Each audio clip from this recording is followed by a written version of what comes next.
अरे राम राम राम राम। कितनी जोर की बारिश हो रही है। 2 दिनों से यह बारिश तो रुकने का नाम ही नहीं ले रही है। मुझे लगता है अब जल्दी ही मेरी छत से पानी टपकने लगेगा। तभी उधर से एक शेर बारिश से परेशान होकर छिपने की जगह ढूंढते ढूंढते उसी किसान की झोपड़ी के पीछे बने तबेले में घुस जाता है, जिस तबेले में उस किसान के कुछ गधे बंधे हुए थे।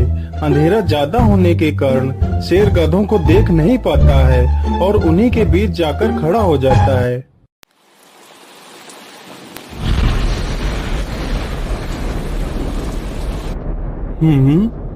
यहाँ से तो किसी मनुष्य की आवाज आ रही है। चलो चुपचाप बैठा रहता हूँ। जैसे ही यह आदमी मेरे करीब आएगा मैं इसे खा लूंगा। हाय हाय हाय, यह बारिश कब रुकेगी? ऊपर से यह टपका भी आ गया। अब मैं क्या करूं? इस टपके से कैसे बचूं?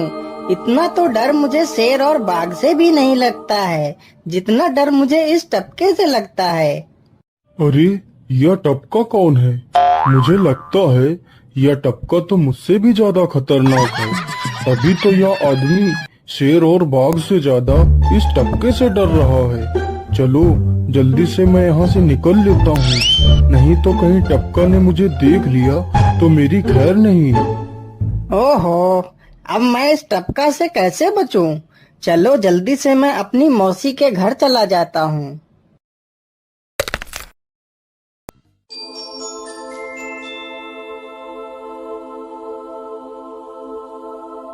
अरे चल चल गधे की औलाद, यहाँ पर छिपा हुआ बैठा है। अरे चल जल्दी। अरे ये क्या, जिसका डर था वही हुआ।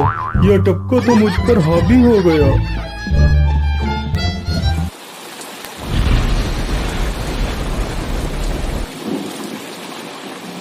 कैसे बचूं? कैसे बचूं? इस टपका से मैं कैसे बचूं? हे भगवान मेरी सहायता करो, मुझे इस टपका से बचाओ। मैं आज के बाद किसी प्राणी को नहीं मारूंगा। मैं मांसाहार छोड़ के शाकाहारी बन जाऊंगा। भगवान मेरी रक्षा करो। शेर को दौड़ते दौड़ते रात से सुबह हो जाती है।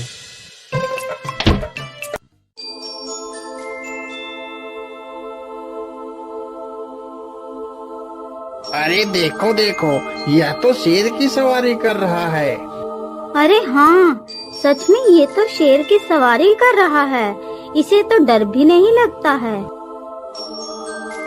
अरे उधर तो देखो जरा, यह आदमी कितना बहादुर है। यह आदमी शेर की सवारी कर रहा है, जिस शेर को देखकर हमारी धोती आगे से गीली और पीछे से पीली हो जाती है। यह तो उसकी सवारी कर रहा है।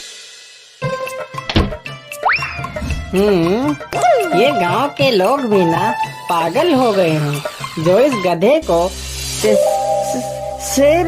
अरे बाप रे, यह तो सच में एक शेर है। हे भगवान मेरी रक्षा करो, शेर तो मुझे खा ही जाएगा। राम राम राम राम राम। अब क्या होगा?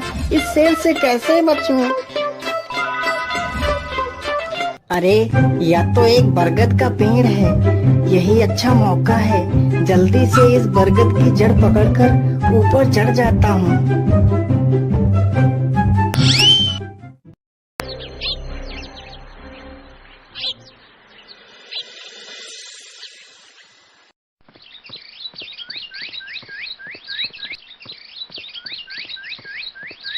अरे शेर भैया, तुम इतनी जोर जोर से भागते हुए कहाँ जा रहे हो? आप तो बहुत डरे हुए लग रहे हो। आप तो जंगल के राजा हो, आपको किसका भय है? टपका, वो टपका मेरी जान के पीछे पड़ा है। अरे शेर भैया, जरा मुझे बताओ वो टपका है कहाँ? अरे भालू भैया, वो टपका मेरी पीठ से उतरकर उस बरगद के पेड़ पर चढ़ गया है। उसने मुझे रात भर खूब दौड़ाया है। वो तो भगवान का शुक्र है कि मैं जिंदा बच गया। चलो शेर भैया, मुझे उस टपके के पास ले चलो, जरा मैं भी तो देखूं आखिर ये टपका है कौन। अरे नहीं भालू भाई, बड़ी मुश्किल से तो मेरी जान बची है। मैं अपनी जान फिर जोखिम में नहीं डालूंगा। तुम्हें जाना है तो जाओ। अच्छा अच्छा, ठीक है शेर भाई, तुम यहीं रुको। मैं अभी बरगद के पेड़ पर देख कर आता हूँ, आखिर ये टपका है कौन। जाओ जाओ बच्चों, जब वो टपका तुम्हारे ऊपर हावी होगा तो पता चलेगा। अरे कहाँ है यह टपका जिसने राजा जी की हवा टाइट कर दी। चलो इस पेड़ पर चढ़कर देखता हूँ। अरे बाप रे बाप, शेर क्या अकेला कम था, जो ये भालू भी आ गया। मुझे लगता है कि आज मेरी मौत निश्चित है। भालू पेड़ पर उल्टा होकर चढ़ने लगता है, तभी किसान और तेज से कांपने लगता है। कांपने की वजह से किसान के हाथ से छड़ी छूट जाती है और उल्टा होकर चढ़ रहे भालू के पिछवाड़े पर जा लगती है। भालू धड़ाम से जमीन पर गिरता है।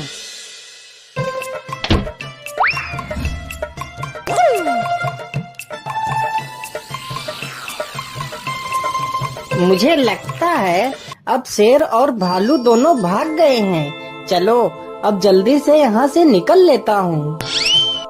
सारे राज्य में यह बात फैल गई कि हरिया किसान बहुत ही बहादुर है और वह शेर की सवारी कर लेता है। धीरे धीरे यह बात राजा तक पहुँच गई।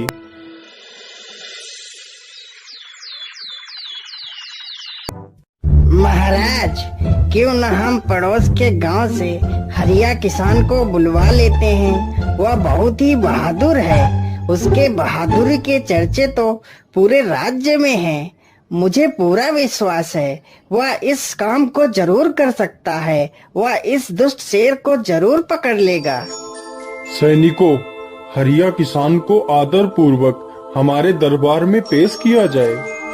महाराज, आपने हमें याद किया। बताइए क्या बात है। मालिक, हमसे कोई भूल हो गई क्या मालिक? नहीं नहीं हरिया, तुमसे कोई गलती नहीं हुई है।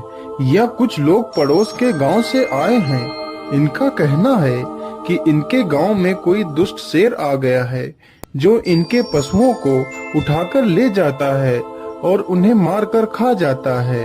हमने तुम्हारी बहादुरी के बहुत सारे किस्से सुने हैं। तुम बहुत ही बहादुर हो, इसलिए मैं तुम्हें उस शेर को पकड़ने की ये जिम्मेदारी सौंपता हूँ।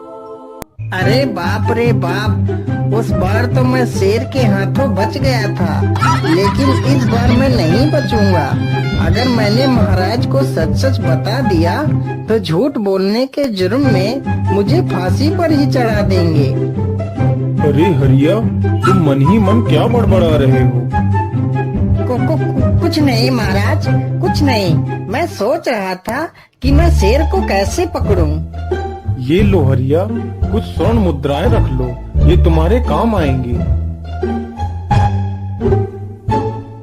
क्या करूं, कैसे पकड़ूं उस शेर को?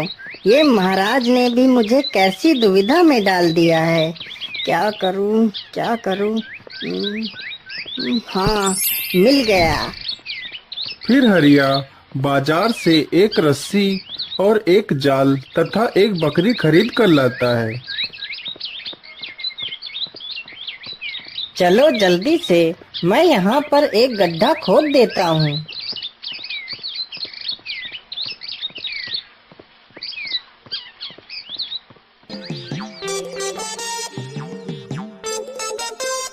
गड्ढा तो खोद दिया।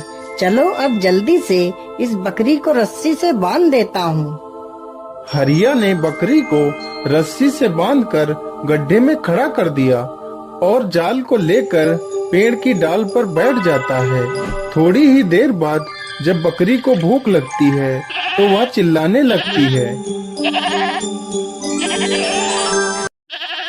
अरे, यह तो बकरी के चिल्लाने की आवाज है, लेकिन यह आवाज आ कहां से रही है?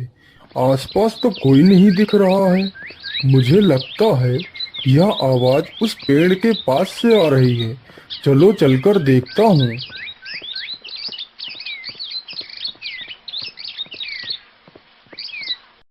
अरे वाह, आज तो शिकार मेरे पास खुद चलकर आ गया। शेर तुरंत ही बिना देर किए हुए गड्ढे में छलांग लगा देता है। तभी किसान तुरंत ही बकरी को ऊपर खींच लेता है और जाल को गड्ढे के ऊपर गिरा देता है। शेर गड्ढे में ही फंस जाता है। यह देखकर गांव के सभी लोग बहुत ही खुश हो जाते हैं।